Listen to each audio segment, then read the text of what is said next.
Aujourd'hui, nous allons voir comment réaliser un dessin d'observation. Le dessin d'observation sert à représenter ce que l'on observe. Il doit donc être fidèle à la réalité et respecter les formes et les proportions. L'ensemble du travail doit être réalisé au crayon de bois, y compris le titre et les légendes. Lorsque vous réalisez un dessin d'observation, divisez votre feuille en 4 compartiments, sachant que le compartiment qui sera en haut à gauche sera plus important, plus gros que les autres. En effet, c'est là que vous allez réaliser votre dessin. Ici, j'ai représenté des cellules d'épiderme d'oignon.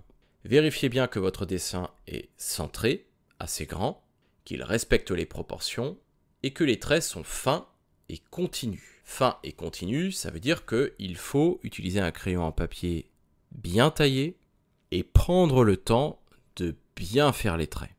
Dans le compartiment de droite, on va placer les légendes. Ici, j'ai placé la légende noyau, membrane, cytoplasme. On va également placer le nom, le prénom et la classe de l'élève.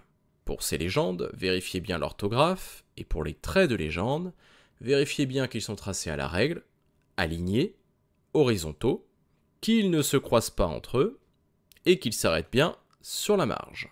Dans le compartiment situé juste en dessous, on va placer le grossissement. Pour calculer ce grossissement, il faudra regarder sur le microscope quel objectif vous avez utilisé. Et pour avoir le grossissement total, il faudra faire l'oculaire fois l'objectif.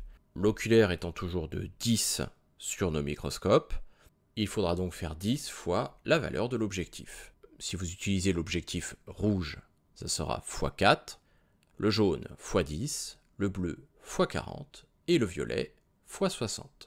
En dessous du dessin, nous allons placer le titre du dessin. Il sera toujours constitué de 3 parties. Tout d'abord, nous allons mettre qu'est-ce que c'est que ce type de document. Il s'agit d'un dessin. Ensuite, qu'est-ce qu'on a représenté? Ici, on a représenté des cellules d'épiderme d'oignon. Enfin, dernière partie du titre, indiquer quel outil on a utilisé pour l'observer. Si on n'a utilisé aucun outil, vous mettez à l'œil nu. Si vous avez utilisé une loupe, vous mettez une loupe. Ici, on a utilisé un microscope. Dernière information que vous pouvez indiquer, si c'est possible, la taille réelle de chaque objet de votre dessin.